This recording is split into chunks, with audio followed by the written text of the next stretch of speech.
네, 여러분 안녕하세요. 정윤희의 책문화TV입니다. 책카. 네, 여러분 잘 지내고 계시죠? 벌써 4월 11일입니다. 오늘 이정수 전 서울도서관 관장님과 함께 도서관 톡톡 세 번째 이야기 시작하도록 하겠는데요.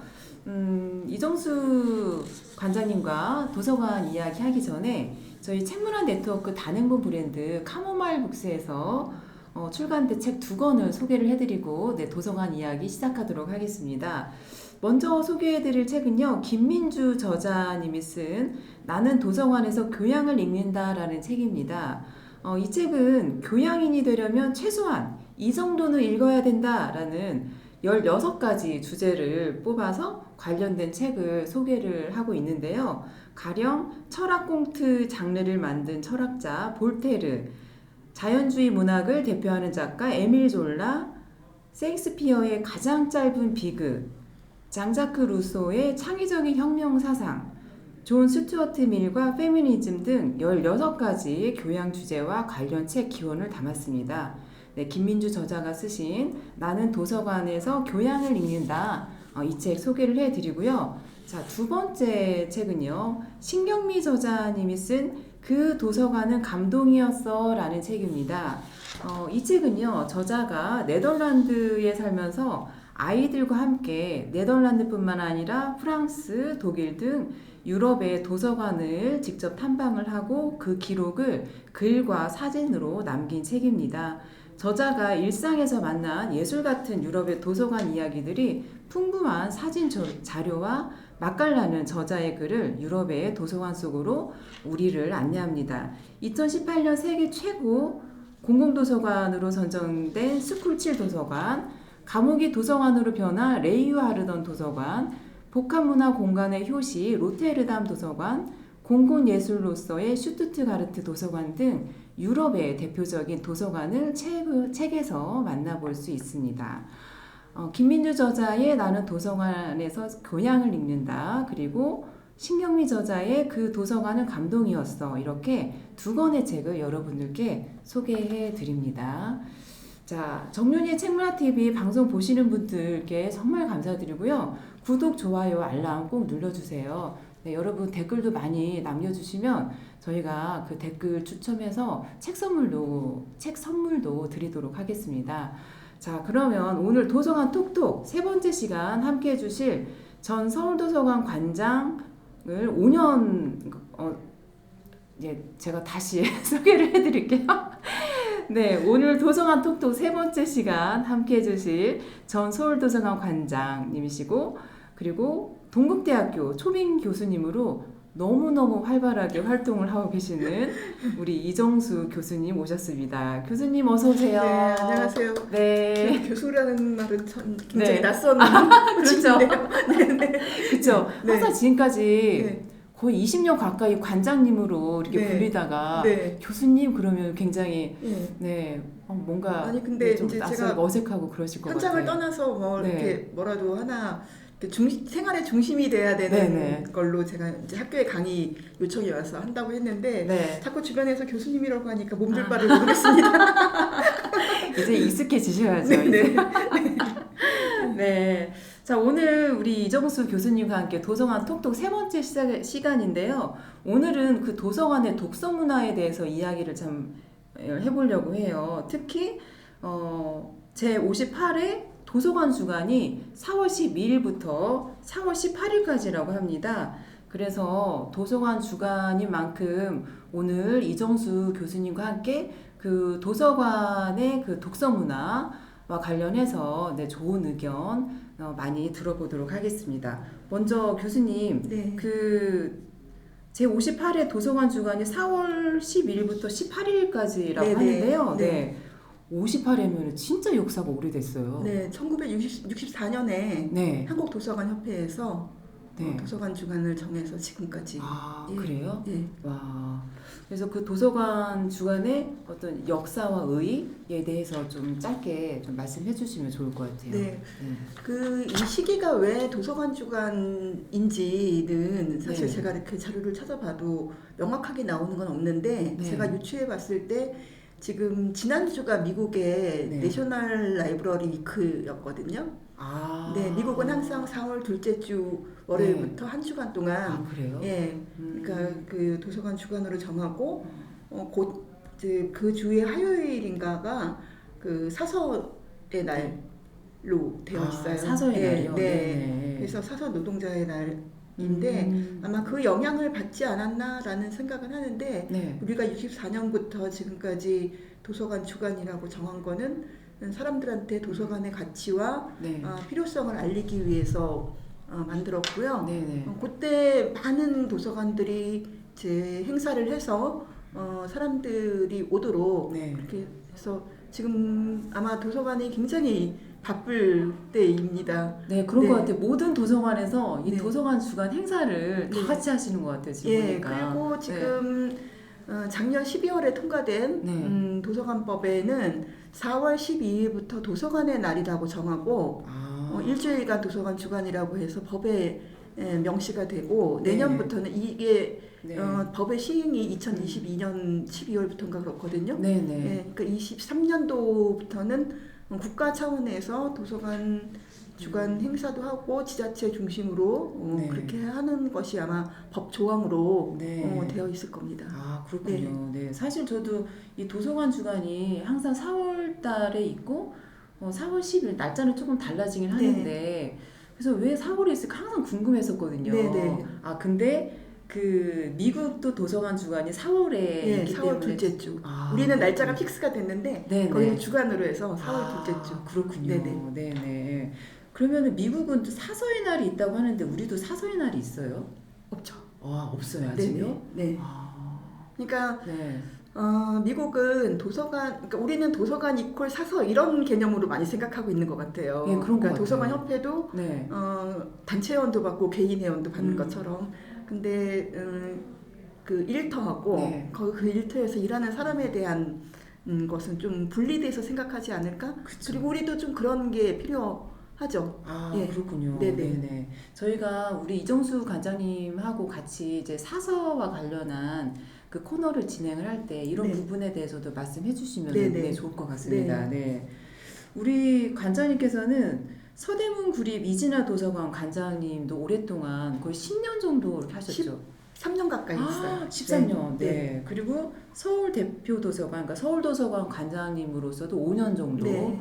네. 오랫동안 그 도서관 관장님으로 활동을 해오셨는데 사실 그렇게 그 도서관에서 활동을 하시면서 정말 많은 도서관에서 그 독서문화 프로그램도 기획도 하시고 네. 운영도 하시고 네. 네, 그러셨을 것 같아요. 먼저 도서관의 그 독서문화 정책이 어떻게 수립이 되는지 네. 좀 말씀해 주시면 좋을 것 같습니다. 뭐 잘 아시다시피 원래 1994년에 개정된 도서관법은 도서관 및 독서진흥법이라고 해서 네. 도서관의 어떤 독서 기능 이런 거를 많이 강조를 했는데 네. 2006년에는 도서관법하고 독서문화진흥법이 분법이 됐잖아요. 그렇죠. 왜냐하면 네. 독서문화라고 하는 것은 네네. 도서관만의 고유 업무가 아니고 전 사회적으로 가정이나 네. 뭐 도서관, 직장, 뭐 학교 뭐 이렇게 네네. 이제 독서 문화가 이제 진행이 돼야 된다라고 하는 차원에서 그렇게 정해졌는데 네. 도서관에서의 그런 독서 문화는 독서 인구의 저변을 확대하는 효과가 있고 네네. 그러니까 국가 차원에서 독서 진흥 계획이 만들어지고 네.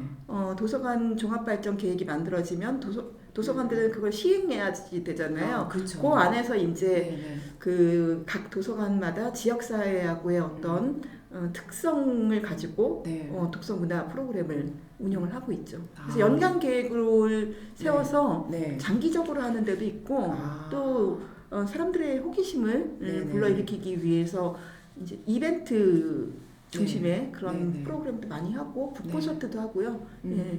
그래서 기획이 굉장히 중요하죠. 그렇죠. 네네. 네, 맞아요. 그런 네. 것 같아요.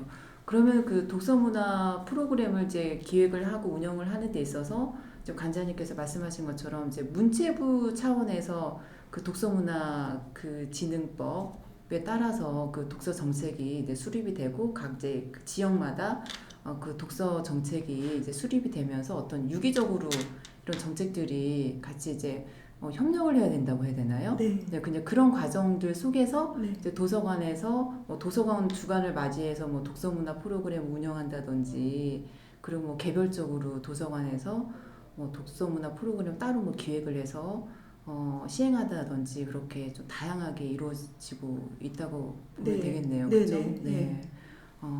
우리 관장님께서 진짜 아이디어가 많으세요. 우리 이정수 관장님께서요. 그래가지고 그 서대문 구리 이진아 도서관 관장님으로 계셨을 때 진짜 모든 도서관이 그 도서관에서는 도대체 어떤 프로그램을 운영하는지 벤치마킹 할 정도로 맞습니다. 네, 많이 그쵸? 이제 도서관 홈페이지 보시고 네.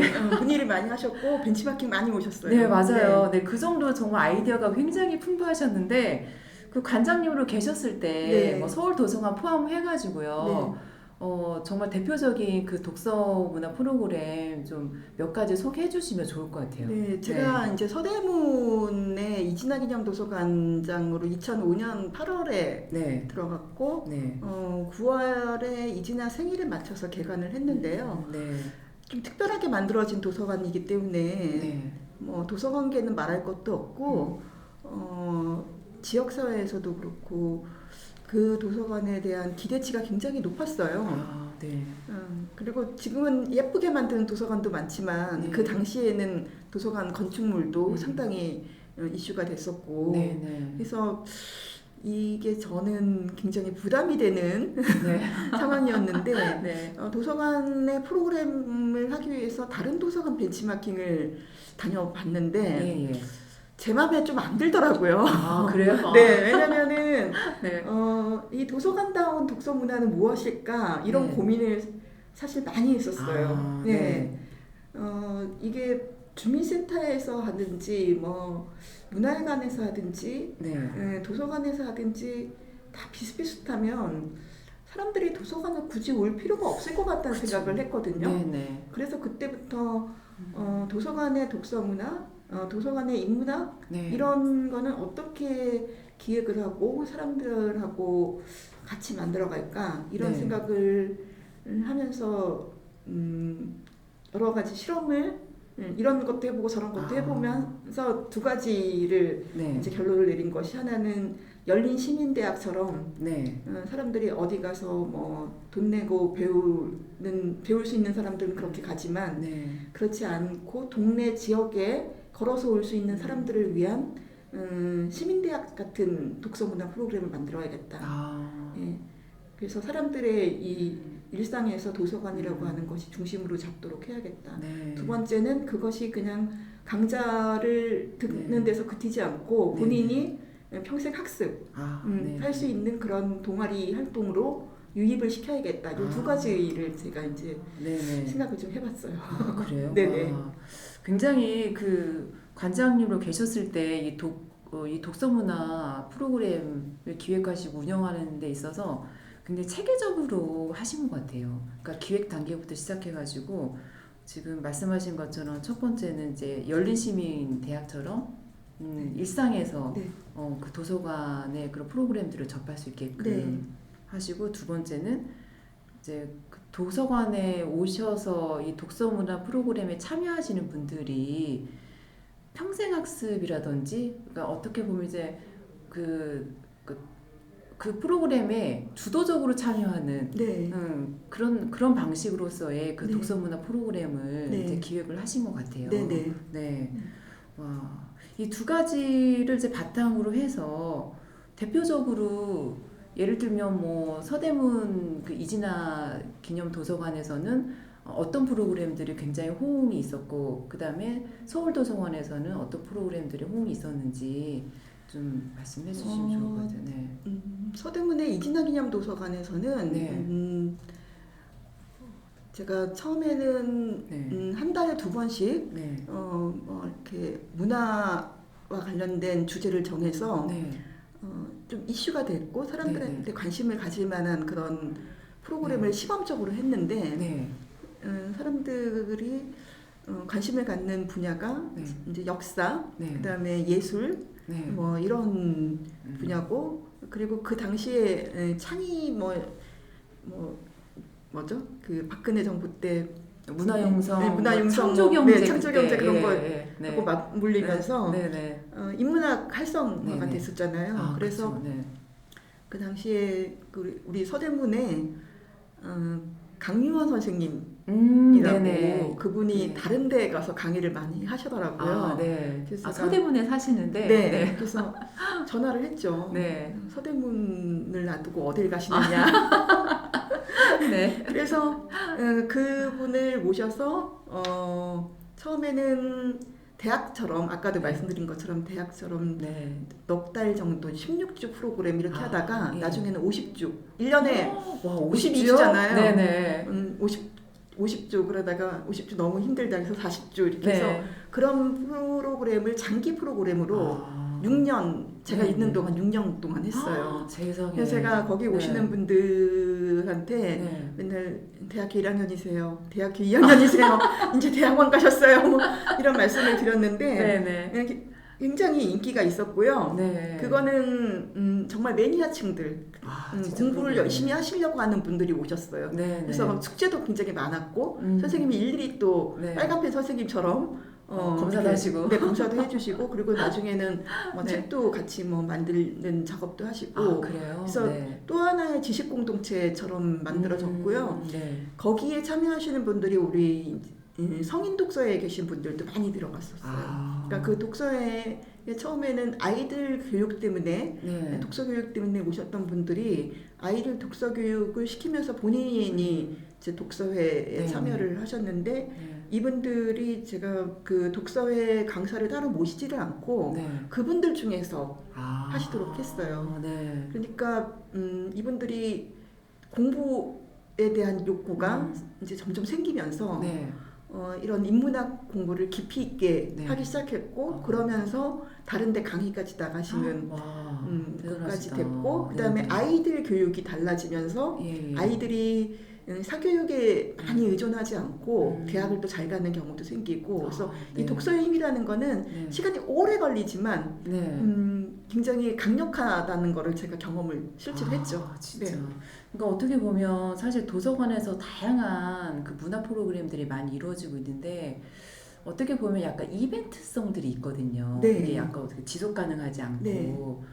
그런데 이제 우리 관장님께서 그런데 기획 같은 경우는 사실 1년에 52주인데 50주 정도의 프로그램을 만들어가지고 그것도 몇 년 동안 계속 하신다는 게 정말 이게 참여하시는 분들도 그렇고 그다음에 강의를 하시는 분들도 그렇고 도서관에서 이 프로그램을 운영하시는 분들도 다 같이 어떤 인내와 협력이 있지 않으면 맞습니다. 예. 그러니까 쉽지 않은 네. 결과 같아요. 그러니까 그런 프로그램을 할 때까지는 네. 제가 2005년에 갔는데 네. 수년 동안 여러 가지 실험을 한 거예요. 네, 그래서 네. 뭐 지금 뭐 유명한 고미숙 선생님이나 뭐 네. 그런 그 인문학자들 네, 이런 네. 분들 강의를 계속했고 네. 그게 이제 하루 정도 강의에서 4주, 8주 이런 식으로 조금씩 늘려보기도 하고 네네. 또 주민들이 어느 정도 이 그 강의의 그 레벨을 수준을 맞춰야 될지 몰라서 네.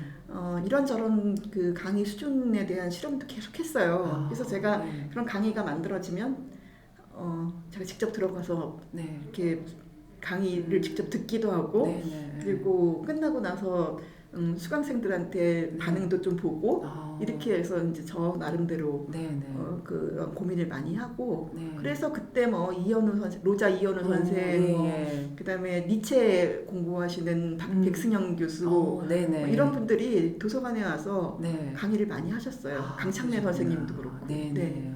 그러시구나. 네. 사실 서대문 이진아 기념 도서관에서뿐만 아니라 서울 도서관에서도 어떻게 보면 이제 다른 도서관에서 하는 그 독서문화 프로그램하고는 좀 다르게 기획을 하고 운영하신 부분들도 있잖아요. 네, 서울 도서관은 사실은 제가 뭐 서울 도서관에서는 구립도서관에서 근무할 만큼의 그런 여력이 없어서 왜냐면 대표 도서관의 어떤 정책적인 기능을 좀 더 확립하는데 제가 더 그 노력을 기울였기 때문에 서울도서관에서 독서문화 프로그램은 또 거기는 또 조직이 또 크잖아요. 그쵸. 그러니까 제가 뭐 일일이 다 관여하면서 네. 하지는 못했고 다만 처음 갔더니 독서 문화 프로그램을 그 다른 기관에 위탁을 줘서 하고 네. 있어서 네. 그거는 조금 문제가 있겠다. 네. 왜냐면은 강사진이나 이런 건 너무 훌륭하지만 네. 제가 문제라고 생각했던 거는 위탁을 주면은 사실 일하기는 편하죠. 우리가 그쵸. 그리고 네. 강사진들이 훌륭하기 때문에 네. 수강생들도 많이 와요. 예.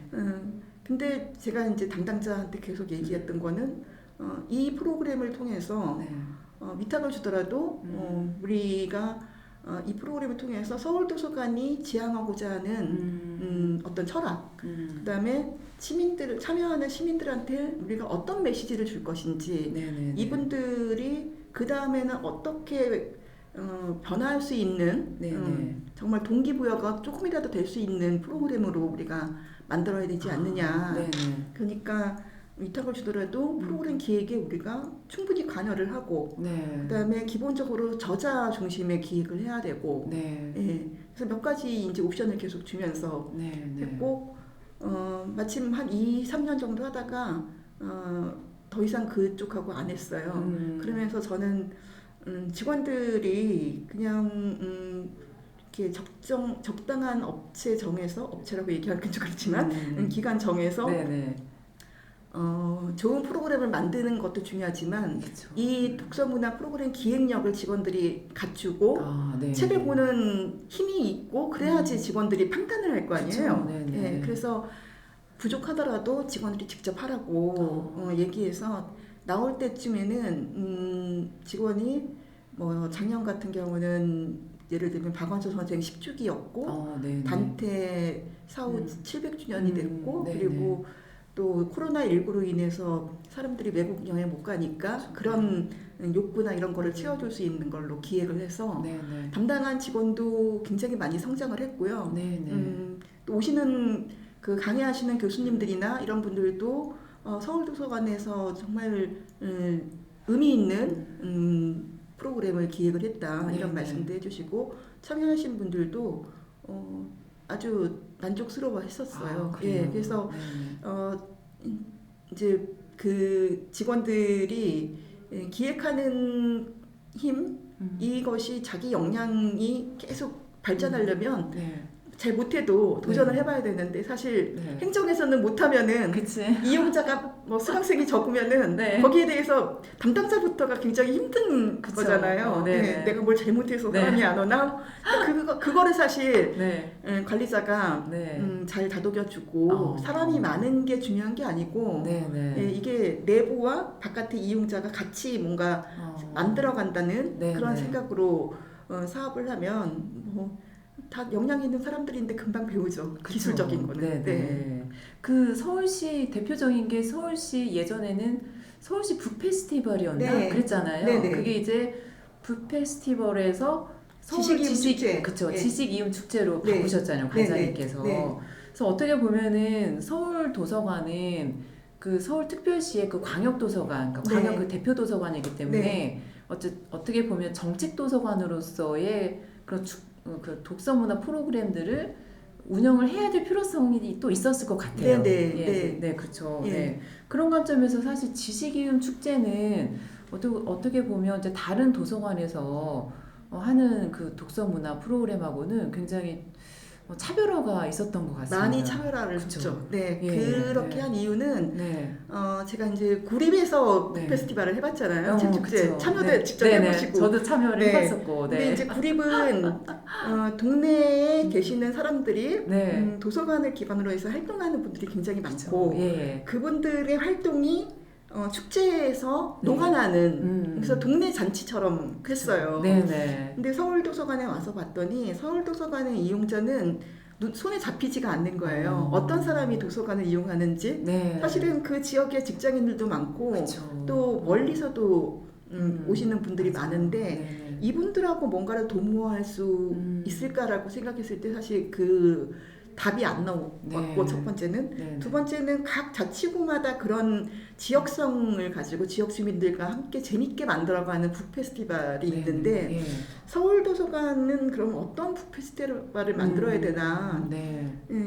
차별성이나 아니면은 그렇죠. 뭔가 이렇게 메시지를 계속 네. 구립이든 네. 아니면은 시민들에게 그 의미가 있어야 되는데 예. 그게 없어서 조금 망설였고 세 번째는 시대가 지금 변하고 있는데 네네. 우리가 유명한 사람 저자를 모셔다가 저자 강연을 듣는 게 아니고 시민들이 도서관에 대한 바라는 거 시민들의 삶이 어떻게 바뀌어야 되고 그런 거에 대해서 시민과 함께 만들어가는 그리고 기술적인 디지털 기술이 많이 지금 발전하고 그쵸. 있는데 네. 그 안에서 도서관은 어떻게 변화해야 되는가 네, 이런 네. 것들에 대한 논의가 축제 안에서 이루어지면 좋겠다.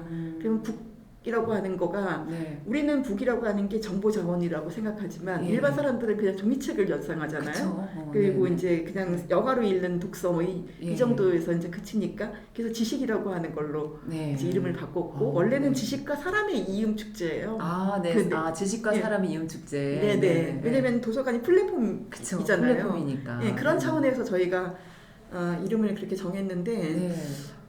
도서관 내부에 계신 분들은 굉장히 이름이 좋다고 얘기를 하시고 네. 또 바깥에 계신 분들은 직관력이 떨어지는 익숙하지 않으니까. 네네. 그래서 이런저런 페스티벌은 너무 익숙한데. 네. 네, 지식 이음 축제는 익숙하지 않은 이름이니까. 그래서 네. 이런저런 그럴 실험을 수도 많이 있겠죠. 했는데 네. 뭐 참여하시는 분들이 굉장히 좋아하셨고요. 네. 그래서 작년 같은 경우는 포럼이나 이런 것도 시민들이 직접 참여해서 하시고 네. 그다음에 한 도서관 한 책 읽기를 우리가 주제 읽기로 예. 바꿨는데 그것도 시민들의 제안을 받아서 공모해서 이제 했고 네. 아이디어 톤 대회라고 해서 예. 또 도서관에 젊은 층들이 많이 안 오잖아요. 20대가. 네네. 그래서 20대들을 겨냥한 그런 경신 대회 이런 네. 거를 해서 조금 틀을 좀 많이 바꿨죠. 아, 그렇군요. 네. 네. 정말 어떻게 보면 이제 획기적인 그 도서관의 독서 문화를 이끌어 오셨는데 그렇게 독서 문화 프로그램을 기획하시고 운영하시면서 여러 가지 애로사항들도 좀 많이 있었을 것 같아요. 네. 네, 이제 독서 문화라고 하면은 네. 조금 전에도 말씀드린 것처럼 이 다른 도서관에서 뭘 하니까 우리 네. 도서관에서도 네, 뭘 또 해야지 이런. 이게 약간 네. 경쟁적인 거나 네. 양적인 네. 그런 압박감 네. 그런 게 좀 누구나 다 있을 거예요. 그다음에 뭔가 좀 이렇게 우리 도서관만의 좀 차별화된 프로그램 이런 게 없을까 이런 고민이 많았고 그리고 이렇게 기획을 하면은 이렇게 찾아봐야 되잖아요. 그쵸. 저자도 그렇고 네. 책도 읽어보고. 네. 근데 저는 제가 그 출판사에서 주신 그 목록을 가지고 네. 이렇게 쭉 넘겨가면서 네. 책을 직접 빌려다가 네. 도서관에서 이제 빌려다가 이렇게 보면서 어떤 프로그램을 어떻게 하면 좋을까 이런 고민을 사실 그 서대문에서 일할 때 초창기에 많이 했거든요. 그래서 책을 네. 이렇게 쌓아놓고 네. 기획을 했는데 그게 성공할 수도 있고 실패할 수도 있어요. 예. 책 내용은 너무 좋지만 말씀을 잘 못하시는 맞아요. 분도 계시고 그렇죠. 그다음에 이런 대중 강좌가 익숙하지 않으신 분도 계시고 네. 그러니까 항상 떨려요. 네. 예. 그러니까 다른 데서 많이 강의를 해보신 경험이 있고 성공이 확신이 네. 되는 네. 뭐 성공이라고 표현하긴 그렇지만 어쨌든 프로그램을 하면은 많이 와서 그쵸. 호응이 좀 들어주셔야지 있어야 되잖아요. 되니까. 예. 근데 그렇지 않고 주제가 좋아서라든가 네. 뭐 이런 걸로 하면은 이게 될까 말까 뭐 이런 고민을 많이 하는데 네. 그런 것이 조금 도서관에서는 고민이죠 사실. 네. 그럴 것 같아요. 저도 어떤 이제 저자분들의 어떤 프로그램을 기획을 할 때 가장 중요한 게 그 내용도 중요하지만 그 저자분이 이제 그 같이 사람들하고 이제 소통하면서 이제 전달력이라든지 스피치라든지 네. 이런 부분들도 사실 매우 중요하거든요. 네네. 네. 그런데 이제 이게 잘 매칭이 잘 안 됐을 경우에는 네. 사실 고민들이 많죠. 네네. 네. 그래서 한 번은 네. 그 책이 정말 재밌는 책이었어요. 네. 근데 이 교수님이 굉장히 떠시고 대중 강좌가 네. 경험이 없는 거예요. 네네. 그래서 본인도 굉장히 힘들겠고 저는 뒤에서 조마조마 그랬던 기억이 있어요. 네. 그러니까 어떻게 보면 이제 요즘에는 사실은 책을 내시는 저자님들도 내가 책을 내면은 내가 사람들에게 이 내용을 가지고 뭐 강의를 하겠다 이런 생각을 갖고 계신 분들이 많이 계셔서 좀 훈련을 하시는 분들도 많이 계시더라고요. 네. 그렇죠. 뭐 네. 이제 강의를 목적으로 해서 네. 그 강의하기 편하게 책을 쓰시는 분들도 그쵸. 계시고 예, 예. 뭐 그리고 요즘은 또 영상 시대이기 때문에 네. 그렇죠. 말씀들을 너무 잘하시는데 그쵸. 네. 그때만 해도 사실 네. 그리고 맞아. 도서관의 어떤 문화 강좌, 네. 독서 문화 프로그램, 인문학 네. 이런 것이 초창기에는 네. 지금처럼 그렇게 활성화가 되지 그쵸. 않았었기 때문에 예, 예. 예. 근데 그래도 그때가 재밌었던 것 같긴 해요. 네. 그때 그 도서관에서 이루어졌던 다양한 그 프로그램들에 참여했던 이제 그 서대문 지역의 지역민들, 그다음에 서울 도서관은 서울 시민들이 중심이었겠지만 사실 서울 시민들도 아니었던 사람들도 많이 있었을 것 같아요, 그렇죠? 네, 작년 같은 경우는 네. 코로나19로 줌으로 할 네. 때 전국에 계신 분들이 그렇죠. 네. 네. 그 시민들 반응은 어땠어요? 그 지역민들하고 시민들 반응이 어땠는지 궁금해요. 네. 어떤 서울 프로그램들을 도서관 가장 같은 좋아하는 경우는 네. 그런 독서 문화 프로그램에 대해서 네. 어느 정도 그 인지도가 있어요. 그러니까 네. 이렇게 강좌 신청을 딱 열면은 네. 하루 이틀면 다 마감돼요? 네, 마감이 되고요. 와, 세상에. 네네. 예, 그 정도로 뭐 아무래도 대표 도서관이니까. 그치. 네. 근데 조금 아쉬웠던 거는 네. 대표 도서관으로서의 어떤 독서 문화 프로그램의 뭐라 그럴까 조금 모델 네. 어떤 실험적인 거를 해보고 네. 자치구 도서관에다가 이런 거 한번 같이 해봐도 네. 좋을 것 같아요 하고 좀 제시하는 네. 그런 서비스 개발이 좀 안 된 게 저는 네네. 좀 계속 좀 미안하다 그럴까? 네네. 근데 역량이 사실 그렇게까지 제가 에너지가 없어서 네. 그렇게까지는 힘들었고 네. 조금 대표 도서관이면은 그런 것 역할을 좀 해야 될 것 네네. 같다는 생각이 들었고 서대문 같은 경우는 뭐 그 당시에 그 기부로 만들어진 도서관이었기 때문에 그쵸. 네. 뭐 지역 주민들도 너무나 처음부터 좋아해 주셨고 그런 의미를 다 이해해 주시면서 같이 만들었다는 생각이 들거든요. 제가 기본적으로 이 지역 주민하고 상생하는 네네. 서로 상호작용하면서 같이 발전하는 그런 도서관을 만들고 싶었기 때문에 네. 주민들이 어디 가서 좋은 거 있으면 와서 우리 도서관에서도 하자고 자꾸 제안해 주셨고 그래요? 그러니까 네. 어느 정도 그 틀이 잡히고 나서는 네. 주민들하고 같이 그냥 저절로 이렇게 시너지 네. 효과가 나는 것 같아서 네네. 좋았어요. 네. 더 보람이 있었을 것 같아요. 네네. 그렇죠? 네. 네. 사실 도서관에서 이제 다양한 이제 독서 문화 프로그램 운영하는데 주로 이제 뭐 책 축제, 뭐 북 네. 페스티벌 네. 이런 걸 하는데요. 또 대표적인 게 뭐 독서 동아리도 뭐 여러 가지 하지만은 네. 뭐 한 책 읽기 네. 이런 것도 많이 하잖아요. 네네 많이 하죠. 그렇죠. 네. 네. 근데 사실 저는 이제 한 책 읽기 운동 이런 걸 보면서 느낀 게 왜 꼭 한 책만 읽어야 되나? 도서관이 왜 한 책만 권유할까? 아까 지금 관장님께 말씀하신 것 중에 테마별 네. 도서 읽기 이런 거 말씀하셨단 네네. 말이에요. 네. 그래서 이런 한 책 읽기가 이게 우리의 독서 범위를 너무 축소시키는 게 아닌가라는 생각을 좀 해봤었어요. 맞습니다. 저는 네. 제가 그 서울도서관장 네. 그 응모할 때 네. 그 직무기술서에도 그런 내용을 썼고요. 예. 저도 한도서관 한 책 읽기 사업을 현장에서 하면서 네. 이게 그 미국의 시애틀에서 처음 시작했던 그 의미는 거기는 다문화 다인종 네. 국가이고 그런 인종 간의 갈등이나 이런 거를 이제 줄이기 위해서 네. 이 한 책 읽기라고 하는 네. 사업을 시도를 해서 성공을 한 건데 네.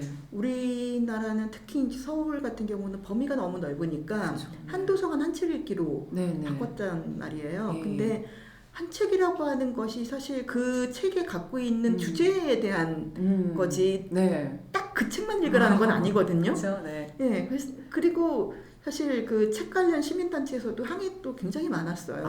그랬군요. 왜냐하면 그 책을 선정함과 동시에 네. 다른 사람들한테 다른 책을 읽을 기회를 박탈한다는 거죠. 그쵸. 예, 네. 우리가 네. 도서관에서 추천도서 목록을 만들 때도 이 추천도서를 읽으세요라고 하는 네. 무언의 네. 그런 가이드를 주는 거잖아요. 그렇죠. 근데 네. 그래서 저도 사실 추천도서 목록을 만드는 것도 굉장히 고민을 많이 했는데 또 네. 그걸 바라는 분들이 많으셨기 그쵸. 때문에 네, 안 네. 만들 수는 없지만 이게 선택이 또 하나의 배제를 일으키고 있기 때문에 네. 이제 그건 부작용이고 네. 이 한 도서관 한 책 읽기라고 하는 것이 미국 사회만큼 우리가 필요한 독서 운동인가 네, 네. 이런 고민을 하면서 그러면은 그냥 주제로 가고 네. 그다음에 25개 자치구가 이거를 만드는 그 한 책 읽기 독서 운동을 하는 거에 자율성을 좀 줘야겠다 이런 생각을 했어요. 서울 도서관에서 10권을 목록을 만들어서 주는데 그거를 가지고 보니까 사서들이 이제 뭐 성인 도서, 청소년 도서, 어린이 도서 이렇게 네. 나눠서 1년을 토론을 해서 10권을 정해서 내려 보내주는데 네. 그거는 사실 굉장히 의미 있는 작업이긴 하지만 네. 그 10권을 가지고 이 사람들한테 어떻게 이 사업을 하도록 할 것인가 네. 이런 고민이 첫 번째 됐고 두 번째는 이 한 책 읽기는 사실 미국에서 독서 토론 중심으로 하는 건데 우리나라는 처음 시작한 게 서울문화재단, 도서관협회, 교육청 이런 곳하고 하면서 약간 문화 이벤트 중심으로 처음부터 시작을 했어요.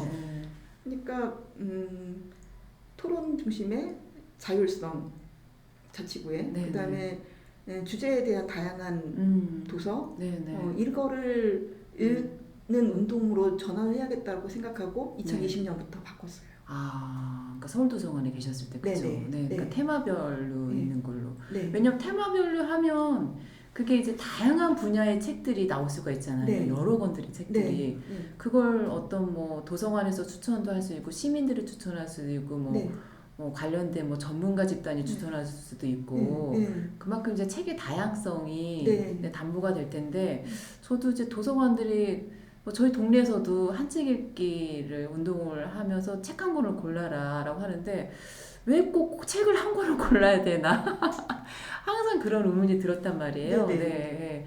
그래서 역시 우리 관장님께서는 이런 부분에 대해서 좀 문제의식을 가지고 그래서 이제 좀 변화를 깨우셨군요. 독서 운동을 우리가 생각을 해볼 때 제가 우연한 기회에 옛날 자료들을 이제 좀 찾아볼 기회가 있었는데 30년, 40년 전에도 책 축제하고 뭐 저자 강연회하고 뭐 이런 걸 했더라고요. 근데 우리가 독서율이 자꾸 떨어지잖아요. 그렇죠. 이 독서 운동에 대해서 한 번쯤 냉철하게 반성을 할 필요가 있지 않을까 이런 생각 잠깐 했었어요. 맞습니다. 진짜. 왜냐면 지금 이제 시대가 많이 달라졌고 예전처럼 뭐 관에서 이 책 읽으세요라기보다는 어떤 시민들의 그리고 지역의 그 지역민들의 어떤 자발성을 이끌어내가지고 맞습니다. 자발적으로 독서를 하게끔 해가지고 이 독서 문화가 이렇게 확산되는 그런 일들이 좀 일어나야 되는데 어떻게 보면 지금 도서관에서 엄청나게 많은 독서 문화 프로그램들을 운영을 하고 있는데 이게 너무 좀 의무적으로 하는 거가 아닌가라는 생각이 들기도 하고 제가 아는 어떤 교수님이 책을 읽으라고 하니까 안 읽는다 그렇게 말씀하시는 분도 있고 지금 도서관 강좌들이 굉장히 많이 있지만 그 책을 기반으로 강의를 듣는 거고 답을 스스로 찾아가지 않는 형태잖아요. 제가 서대문에 있을 때는 반드시 책을 읽고 참여할 수 있도록 그다음에 뭐 니체 공부나 뭐 이런 거 할 때도 니체 책은 어떻게 읽어야 되는지부터 시작을 했어요.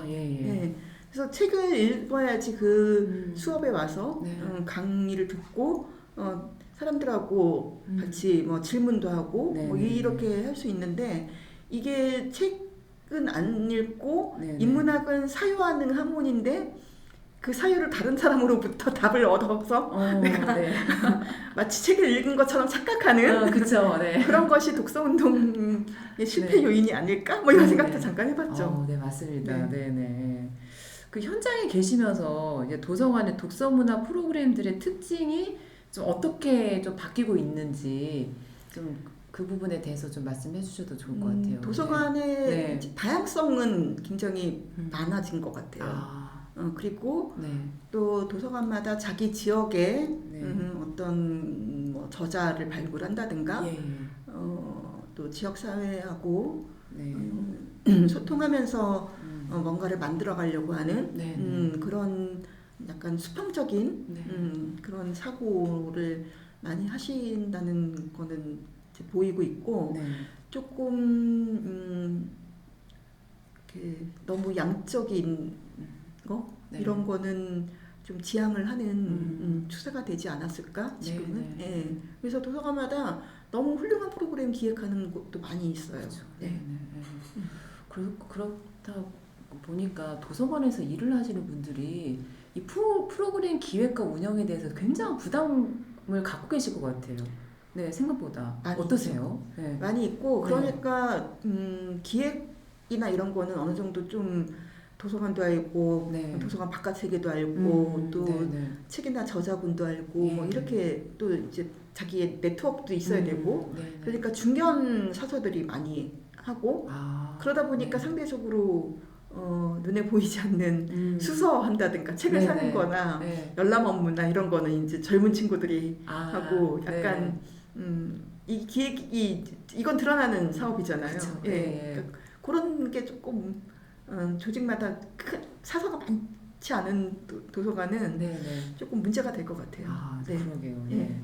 그러면 지금 이제 도서관 주간이라고 이제 도서관에서 다양한 프로그램들을 운영을 하고 있고 꼭 이 도서관 주간뿐만 아니라 1년 내내 도서관에서 뭔가를 많이 하고 계세요. 네. 네. 그게 이제 뭐 결국 이제 독서와도 연관이 되어 있고 그 시민들의 어떤 삶과도 연관이 되어 있는 프로그램들이 많이 있는데 앞으로 그 이 도서관에서 일어나는 그런 독서 문화 프로그램들이 정말 그 우리나라의 독서를 좀 확장시키고 활성화시키기 위해서는 어떠한 점들이 좀 개선이 되어야 되는지 좀 말씀 좀 해주시면 좋을 것 같습니다. 제가 얼마 전에 네. 모든 것은 도서관으로부터 시작되었다 그 책을 읽으니까 네. 북유럽의 이 사회 문화가 독서에 미치는 영향이 굉장히 커서 네. 이게 사회 구조가 바뀌지 않으면 네. 독서 책 읽는 것까지 이어지기가 어려운 건가 이런 고민을 좀 한번 해봤었는데 네. 이 사회가 네. 제가 아까 디지털 기술이나 이런 얘기도 했지만 네. 지금 정보사회에서 지능정보사회로 진입을 했잖아요. 네. 그러면서 정보사회는 정보를 가지고 활용해서 부가가치를 올리는 것이 주 사회였다고 하면 지금의 지능정보사회는 문제 해결형 그런 그렇죠. 빅데이터나 AI나 이런 걸 가지고 문제 해결형 그 사회로 가고 있는데 그럼 도서관의 독서는 어떻게 할 것이냐를 봤을 때 저는 도서관의 독서도 사람들이 삶을 살아가는 데 있어서 생기는 문제를 해결하기 위해서 책을 읽고 그렇죠. 그걸 통해서 자기가 해답을 찾아가는 그런 형태로 바뀌고 이게 여가나 뭐 그냥 공부 이 수준을 뛰어넘어야 되지 않을까 이런 생각해봤어요. 네네. 좋은 의견이세요. 그리고 저는 그런 생각도 해봤습니다. 지금 예를 들면 우리나라 공공도서관이 한 1,100개, 1,200개 정도 된다고 하면 그 도서관에서 전체적으로 지금 다 뭔가를 하고 있잖아요. 네. 예를 들면 독서문화 프로그램, 뭐 책축제 이런 걸 하고 있는데 저는 이제 서울도서관처럼 대표도서관은 어떤 정책 기능으로서의 그런 프로그램을 운영을 해야 될 필요성이 있기도 하겠지만 일반 지역에서 하는 그런 공공도서관에서 지역에서 어떤 프로그램을 한다고 하면은 저는 좀 아쉬웠던 부분이 뭐였냐면은 모든 도서관이 굉장히 유명한 저자 모시기를 바래요. 왜냐 그게 이제 아무래도 그 사람들 모으기가 편하니까 흥행 보증이 그쵸, 되는 거죠. 흥행 보증이 좀 되기도 하고 네 그래야지 이제 보고할 때도 몇 명 왔습니다. 이거를 이제 보고하기도 그리고 그런 좋고. 유명 저자를 모시는 게 관장이나 담당자의 능력으로 그쵸 능력인 것 같고. 예. 근데 저는 그런 아주 유명한 저자님을 이제 모시는 것도 도서관에서 어느 정도 해야 될 역할일 것 같기도 한데 저는 이제 지역에서 그 도서관들이 또 해야 될 역할들이 그 지역에서 살고 있는 수많은 저자님들이 계시잖아요. 유명하진 않지만 어느 한 분야의 정말 전문가분이 계시단 말이에요. 그분들을 좀 찾아내서 발굴을 해가지고 그분들이 이제 그 지역의 지역민들에게 그 저자님을 소개도 하고 책을 소개도 하고 같이 소통하고 이렇게 하면서 그 지역 사회의 네트워크가 자연스럽게 일어나는 그 일들이 좀 그 일어났으면 말씀이 좋겠어요. 맞는데요. 사실 네. 지식 공동체가 되려면 네. 뭐 저자부터 독자까지 예, 우리 예. 책문화 생태계에 관련된 네, 네. 사람들이 그 지역에서 네네. 도서관을 중심으로 활동을 할 수 있으면 굉장히 좋고 네네. 네. 제가 이제 그 현장에서는 저도 못했는데 네. 늘 하고 싶었던 것이 뭐냐면 좋은 출판사인데 마케팅 못하고 1인 출판사, 네.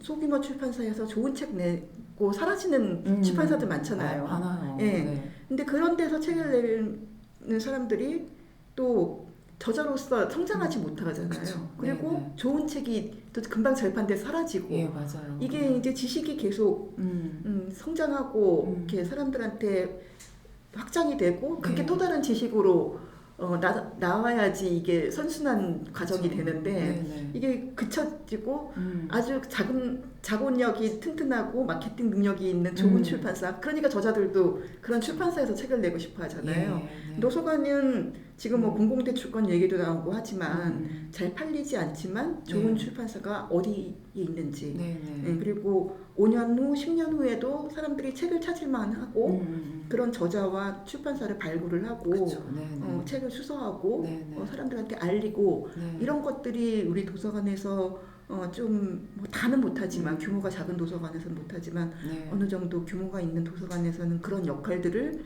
해줘야지 이게 도서관의 앞으로의 그런 그 독서 문화 방향하고도 맞지 않을까 네네. 이런 고민을 했는데 사실 실행하기는 굉장히 어렵습니다.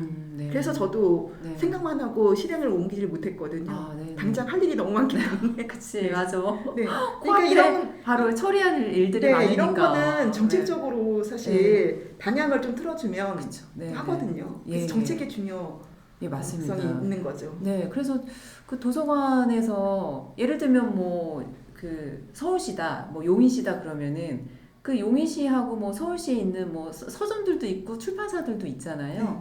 그런 출판사들을 좀 찾아내서 같이 어떤 축제를 할 때 그 네. 출판사도 지역민들에게 소개도 하고 네. 그리고 그 출판사에서 나온 책들도 소개하고 그러면 그 저자들도 굉장히 보람 있고 네, 네, 그리고 더 출판사들도 나가서는 보람 있고 그럴 것 도서관이 같아요. 네.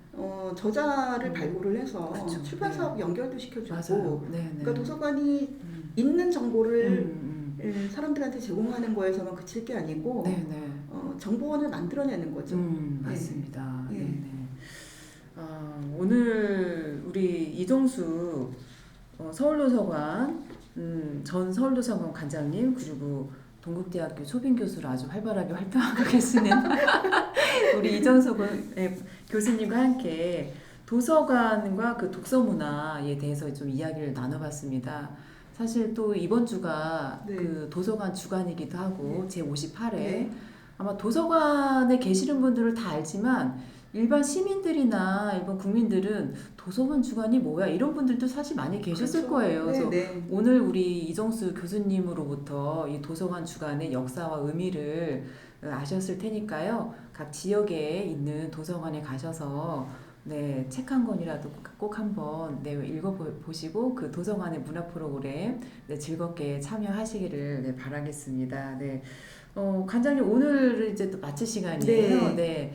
도서관과 독서 문화에 대해서 또 마무리로 좀 마무리 멘트를 해주시고 나서 방송 마치도록 할까요? 네. 공공도서관은 지역사회의 지식의 관문이라고 하거든요. 그리고 도서관에서 왜 독서를 이렇게 활발하게 독서 운동을 하고 있는지를 생각을 해보면 사람들이 문턱 없이 다닐 수 있는 곳이기 때문에 그 지역사회의 구성원들이 그 공공도서관을 참새 방앗간 드나들듯이 그렇게 이용을 시작하면서 지역사회도 성장하고 도서관과 개인도 성장할 수 있는 그런 좋은 핫플레이스가 되지 않을까 그런 생각합니다. 그래서 도서관 많이 이용해 주시면 좋겠습니다. 오늘 우리 이정수 동국대 초빙 교수님과 함께 도서관 톡톡 세 번째 시간을 가져봤습니다, 여러분. 네, 정윤의 책문화 TV 이제 다음 시간에 우리 이정수 교수님과 함께 만나도록 하겠습니다. 네, 교수님 우리 다음 시간에 또 뵙죠? 네네. 네, 여러분, 네, 감사합니다. 감사합니다. 체카.